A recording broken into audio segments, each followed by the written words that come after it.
वंदे मातरम बिहार झारखंड के इस बुलेटिन में आप सभी का स्वागत है। मैं हूं आपके साथ दीपिका सिंघल। मुख्यमंत्री हेमंत सोरेन से जुड़े खनन पट्टा मामले में झारखंड हाईकोर्ट में सुनवाई हुई और सुनवाई के दौरान अदालत ने रांची डीसी द्वारा खनन विभाग की ओर से दाखिल किए गए एफिडेविट पर कड़ी नाराजगी जताई है। अदालत ने पूछा कि सरकार की ओर से रांची डीसी ने क्यों शपथ पत्र दायर किया। जनहित याचिका पर सुनवाई के दौरान राज्य सरकार की ओर से वरीय अधिवक्ता कपिल सिब्बल, महाधिवक्ता राजीव रंजन और अधिवक्ता पीयूष चित्रेश ने पक्ष रखा। वहीं सीबीआई की ओर से एएसजीआई प्रशांत पल्लव और पार्थ जालान अदालत के सामने उपस्थित हुए। वहीं मुख्यमंत्री हेमंत सोरेन की ओर से अधिवक्ता अमृतांश वत्स ने हाईकोर्ट में पक्ष रखा। अब इस पूरे मामले की अगली सुनवाई के लिए गुरुवार की तारीख मुकर्रर की गई है। हाईकोर्ट के मुख्य न्यायाधीश जस्टिस डॉक्टर रवि रंजन और जस्टिस सुजीत नारायण प्रसाद की बेंच में खनन पट्टा से जुड़े जनहित याचिका पर सुनवाई हुई है। यह सुनवाई वीडियो कॉन्फ्रेंसिंग के जरिए हुई।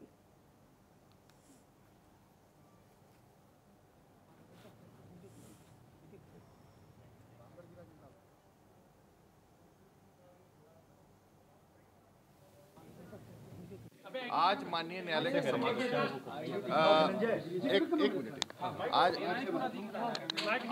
आज शेल कंपनी के मामले में मेंटेनेबिलिटी पे मिस्टर सिब्बल ने बहस किया था। एक मिनट मिस्टर सिब्बल ने बहस किया क्रीडेंशियल पे, मेंटेनेबिलिटी पे। इसमें माननीय न्यायालय ने आदेश दिया है और उसकी सुनवाई होगी क्रीडेंशियल पे। और मुख्यमंत्री हेमंत सोरेन ने प्रोजेक्ट भवन में मीडिया से बात करते हुए कहा कि बीजेपी के शासनकाल में सबसे ज्यादा महंगाई बढ़ी है और ऐसा लगता है कि देश की जनता को अब भूखे मरना होगा। वहीं खनन मामले पर हुई सुनवाई को लेकर हेमंत सोरेन ने कहा कि बीजेपी वालों ने 20 साल तक इतना खाया है कि उन्हें अब पच नहीं रहा है और पचाने के लिए सड़कों पर उतर रहे हैं।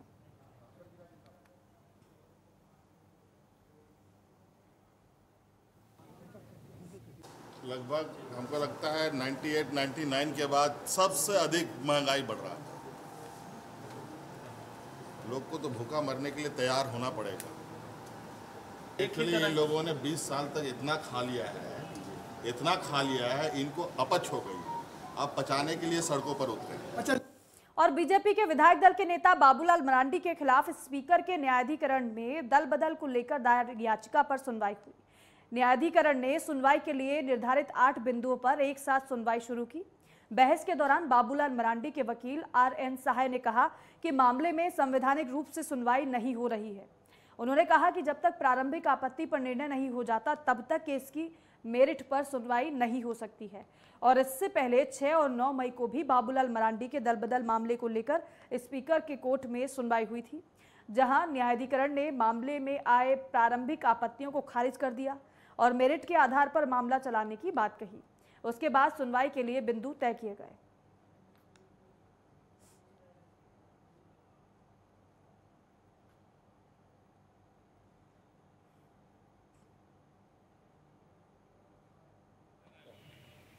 क्या असर पड़ेगा इस केस में? कांग्रेस पार्टी में वो हुआ क्या? कांग्रेस पार्टी में वो ज्वाइन भी कर लिए दोनों। आपको याद होगा, विजुअल मीडिया में आपने देखा होगा कि गाड़ी पर प्रदीप यादव और बंधु तिर्की बैठे हुए हैं और उनको मीडिया वालों ने, हमको याद नहीं है किस टीवी चैनल ने दिखाया कि देखिए साहब ये मिल करके आ रहे हैं, मिलने जा रहे हैं सोनिया गांधी से, राहुल गांधी से। भाई तो इन मुद्दों को अगर हम उठाना चाहते हैं, एंटी पार्टी एक्टिविटीज हुई है और उसके वजह से उन पर प्रोसीडिंग चलाया गया। प्रोसीडिंग चलाने के बाद पार्टी ने उन्हें निकाल दिया। तो इन मुद्दों को जब तक कि आप लाएंगे नहीं इश्यूज में, तो कैसे उसकी सुनवाई होगी?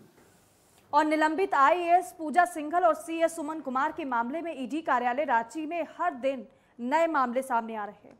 ईडी कार्यालय में 4 बड़े बक्से लेकर ईडी के पदाधिकारी पहुंचे। सूत्रों की माने तो बक्से में कई अहम दस्तावेज हैं। आपको बता दें कि निलंबित आईएएस पूजा सिंघल और सीए सुमन कुमार से ईडी लगातार पूछताछ कर रही है और इसी बीच बक्से में दस्तावेज लेकर ईडी कार्यालय आना कई संकेत दे रहा है। सूत्रों से मिली जानकारी के मुताबिक महत्वपूर्ण दस्तावेज को रखने के लिए ये बक्से लाए हैं। जब सीए सुमन कुमार के घर में छापेमारी हुई थी तब इसी बक्से में नकदी रखी गई थी।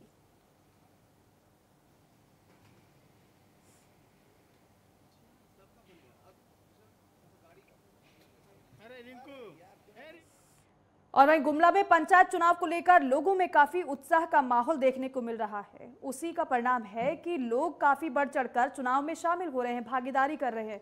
लोगों में भी गांव की बेहतर सरकार बने, इस बात की सोच देखने को मिल रही है। वहीं सामाजिक कार्यकर्ता और राज्य की पूर्व शिक्षा मंत्री रही गीता श्री उरांव ने कहा है कि गांव की अगर बेहतर सरकार बनती है तो सही रूप से लोगों का विकास हो पाएगा, क्योंकि राज्य में सरकार किसी की हो, जो पैसा विकास के नाम पर आता है, अब वो सारा पैसा पंचायत स्तर पर खर्च होना है।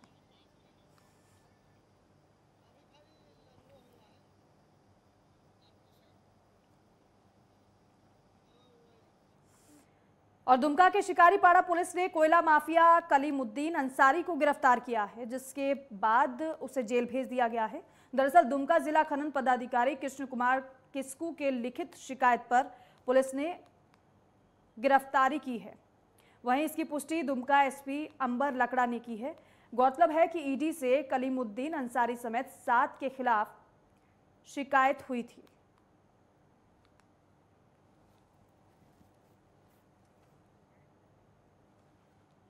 ये अभी ये केस अवैध उत्खनन के संबंध में ये केस दर्ज की गई थी शुरुआत में ही इस साल का फरवरी में, और उसी के आलोक में जो है कि इन्वेस्टिगेशन चला था, जिसमें कि एक अलीम नाम के व्यक्ति जो है कि इसमें दोषी पाया गया था और इसके विरुद्ध छापामारी भी चल रही थी और एक टीम भी बनाई गई, गठित की गई थी। तो उसी के दरमियान जो है कि इसकी गिरफ्तारी जो है कल हुई थी और उसको अभी न्यायिक हिरासत में भेज दिया जा रहा है। और साथ साथ और भी जो भी अक्यूज्ड हैं, साथ में संदिग्ध हैं, तो उस पर भी छापामारी चल रही है और संदिग्ध व्यक्तियों का सत्यापन भी किया जा रहा है।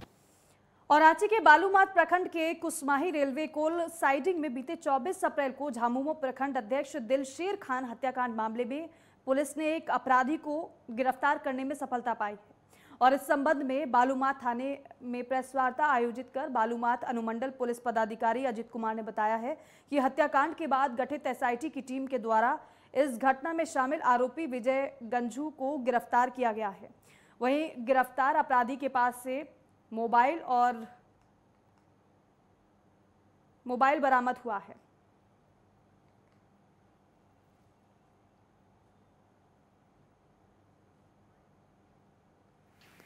और दिलशेर खान की हत्या में शामिल एक अभियुक्त की गिरफ्तारी के अभियुक्त का नाम विजय गंजू है। इसकी गिरफ्तारी एसआईटी के द्वारा छापेमारी गिरफ्तारी की गई है। और इस घटना में जब तक अंतिम अपराधी नहीं गिरफ्तार हो जाता है तब तक एसआईटी की टीम लगातार अभियान और छापेमारी करती रहेगी। और त्रिस्तरीय पंचायत चुनाव का पहला चरण 14 मई को संपन्न हुआ। प्रथम चरण में हुए मतदान की गणना हुई और वहीं जिला परिषद के उम्मीदवार और उनके समर्थक मतगणना स्थल से हटकर किसी संदेह के कारण इधर उधर परिसर में टहलने लगे, तो उनकी नजर अचानक एक बोरी पर पड़ी जिसमें हजारों की संख्या में बैलेट पेपर फेंके गए थे। चौपारण क्षेत्र के जिला परिषदों ने निर्वाचित पदाधिकारी राकेश रोशन और पंचायती राज पदाधिकारी सुनील कुमार सिंह से मतगणना रोकने की मांग की। वहीं त्रिस्तरीय पंचायत चुनाव के हजारीबाग के निर्वाचित पदाधिकारी राकेश रोशन ने मतगणना रोकने का आश्वासन भी दिया।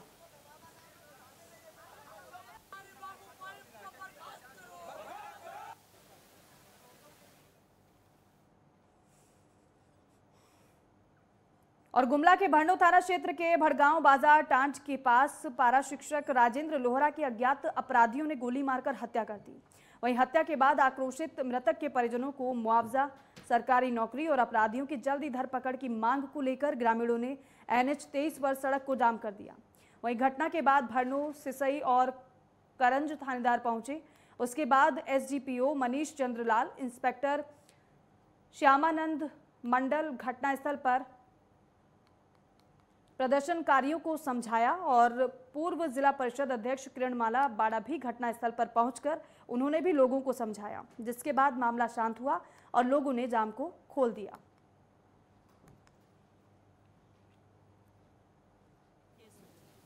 घटना है वो यही, उनका घर भी यहीं पर है। और यही बगल के स्कूल में, बड़गांव के स्कूल में ही वो बाहर टीचर के रूप में प्रस्थापित भी है।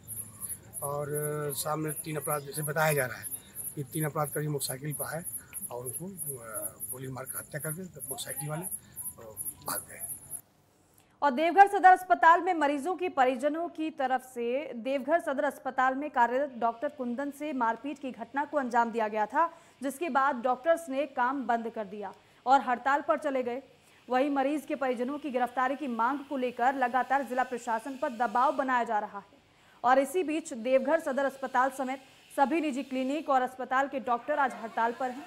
देवघर सदर अस्पताल में इसका व्यापक असर देखा जा रहा है और आज ना तो मरीजों का रजिस्ट्रेशन किया गया और ना ही ओपीडी शुरू की गई।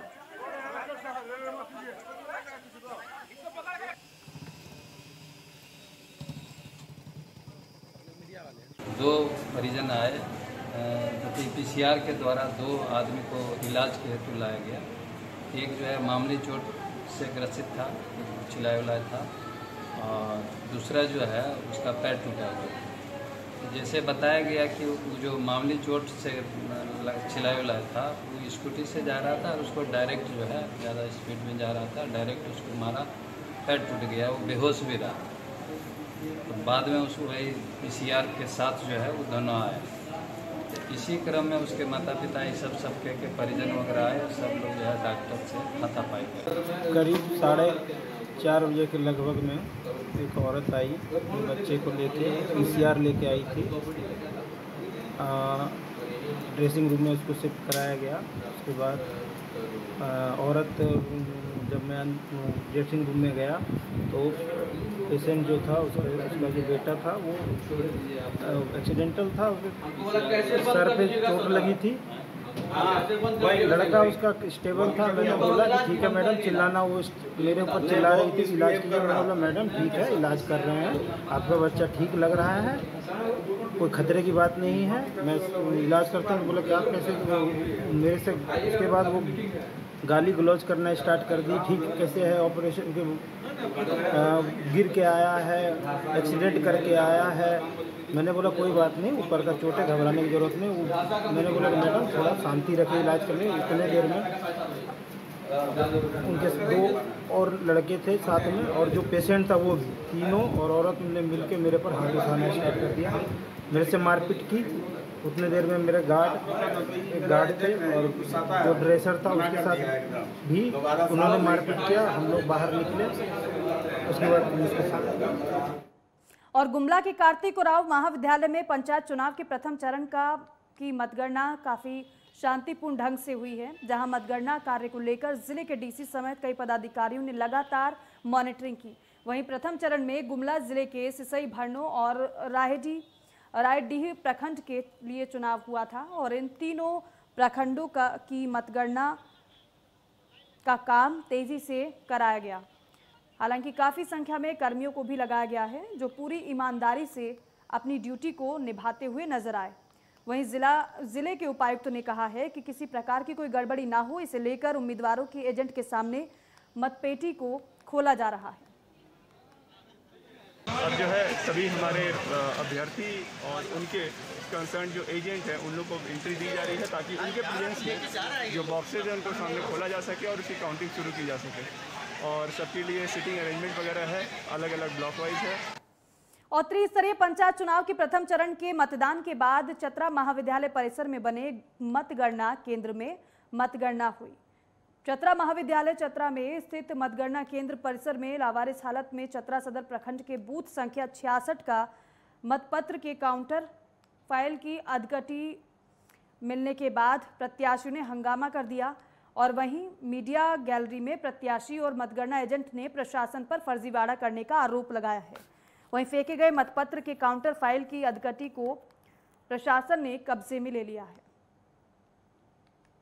हमारा फर्स्ट फेज का वोटिंग 3 ब्लॉक्स में हुआ था, चतरा में, प्रतापपुर में और कुंदा में, जिसमें जब रिसीविंग वगैरह सभी लोगों ने हम लोगों का बैलेट बॉक्सेस जमा करवाए हैं, स्टैट्यूटरी नॉन स्टैट्यूटरी पैकेट्स जमा करवाए हैं। उसमें से एक बूथ चतरा में बूथ नंबर 66 में काउंटर फॉइल, सिर्फ जो काउंटर फॉइल रहता है उसमें कोई बैलेट पेपर नहीं है, कुछ भी नहीं है, ऐसा कोई मटेरियल नहीं है, क्योंकि वो सारा हमारे अंदर स्ट्रॉन्ग रूम्स में जमा है। हमने क्रॉस वेरीफाइड इस चीज़ को कर लिया है। सिर्फ काउंटर फाइल वगैरह जो है वो प्रिसाइडिंग ऑफिसर एवं पोलिंग पार्टी के द्वारा यहीं पे छोड़ दिया गया था। वो चीज़ हम लोगों के आज संज्ञान में आई है। उसके बाद हम लोगों ने जो टीम थी वहाँ की बूथ नंबर 66 की, उन सभी को शोकोज करने की प्रक्रिया और उस पर आगे कार्रवाई करने की प्रक्रिया कर रहे हैं, क्योंकि वो सिर्फ एक स्टैट्यूटरी पैकेट था, उसमें कोई बैलेट पेपर वगैरह नहीं था। हम लोगों ने ऑब्जर्वर साहब के भी संज्ञान में लाया है और उसको दोबारा से हम लोग सील करके हमारा जो स्टैट्यूटरी पैकेट का रिजर्व रूम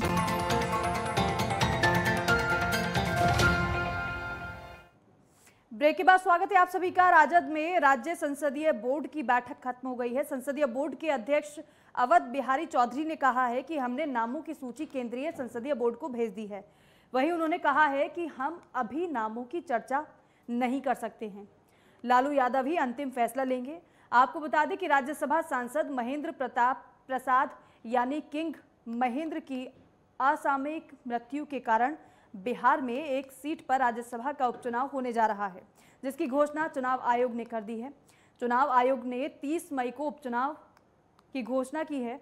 आयोग के अधिसूचना के अनुसार दिसंबर 2021 में जेडीयू सांसद महेंद्र प्रसाद की मृत्यु के बाद सीट खाली हो गई थी। इसी को लेकर आरजेडी की प्रदेश और केंद्रीय संसदीय बोर्ड की बैठक आज राबड़ी आवास में हुई, जहां राज्यसभा चुनाव में प्रत्याशी चयन को लेकर चर्चा हुई।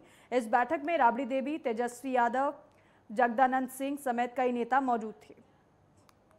ये कोई प्रश्न ही आपका नहीं उठता है। इसके जो है स्टेट पार्लियामेंट्री बोर्ड के अध्यक्ष हम हैं, वो लोग मेंबर हैं, और सेंट्रल पार्लियामेंट्री बोर्ड के अध्यक्ष और राष्ट्रीय अध्यक्ष जी हैं, वो नहीं हैं। तो श्रीमती राबड़ी देवी जो हम लोगों की नेत्री है, वो जो है राष्ट्रीय जनता दल के भाई से राष्ट्रीय उपाध्यक्ष हैं, उनके निगरानी और अध्यक्षता में बैठक हुई है। बैठक स्टेट की ख़त्म हो गई। हम लोगों ने अपना रिकमेंडेशन दिया है अधिकृत करने के लिए आदरणीय लालू प्रसाद यादव जी को कि अपने स्तर से वो जो है चुनाव एमएलसी के होने वाले हैं या जो राज्यसभा के होने वाले हैं, उसमें उनको जो है फैसला लेना है। यह अधिकृत अब केंद्रीय पार्लियामेंट्री बोर्ड को स्टेट ने रिकमेंड किया है। अब केंद्रीय पार्लियामेंट्री बोर्ड की बैठक हो रही है, देखिए ये लोग क्या। और नेता प्रतिपक्ष तेजस्वी यादव दिल्ली से पटना पहुंचे, जहां उन्होंने पटना एयरपोर्ट पर राज्यसभा उम्मीदवार को लेकर कहा कि आज पार्लियामेंट्री बोर्ड की बैठक है, उसके बाद जो राष्ट्रीय अध्यक्ष तय करेंगे वही होगा।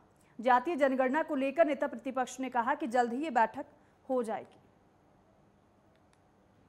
हमको तो लगता है जो जातीय जनगणना वाला है, हमको लगता है कि इस महीने के अंत या अगले महीने के पहले हफ्ते तक ये बैठक हो जानी चाहिए। और कटिहार में हीरो शोरूम के कैशियर को बैंक में रुपए जमा करने के दौरान गोली मारकर हत्या कर दी गई। वहीं लूट के बाद परिवार से मिलने उनके घर पहुंचे डिप्टी सीएम तारकिशोर प्रसाद ने पीड़ित परिवार को सांत्वना दी। और वहीं डिप्टी सीएम ने कहा कि कई बार उनको एसपी और पुलिस के वरीय अधिकारियों से बातचीत उनकी हुई है, जल्द मामले की जांच होगी। और इस दौरान उन्होंने निजी प्रतिष्ठानों में सीसीटीवी के इंस्टॉलेशन और उनकी उपयोगिता पर भी गहराई से मंथन का सुझाव दिया। हाँ, आयशा मोटर्स में कटिहार पूर्णिया पथ पर कल अंशु, जिसे रजत दीप नाम है, पर रजत प्रतीक, तो वो अपने प्रतिष्ठान का राशि लेकर बगल के बैंक में जमा करने जा रहा था। उसकी लूट के उद्देश्य से अपराधियों ने घेरा और उसकी हत्या भी हो गई है। और देखिए, ज्ञानवापी मस्जिद मामले पर बिहार में सियासत गर्म है, जहां बीजेपी विधायक हरिभूषण ठाकुर बचौल ने कहा है कि केवल काशी विश्वनाथ की बात नहीं है, अतीत में हमारे देवी देवताओं के साथ षड्यंत्र हुआ है। वहीं बीजेपी विधायक के बयान के खिलाफ हिंदुस्तानी आवाम मोर्चा के राष्ट्रीय प्रवक्ता दानिश रिजवान ने पलटवार करते हुए कहा है कि बीजेपी के कुछ विधायक प्रधानमंत्री से हटके कुछ अलग विचारधारा पर चले जाते हैं।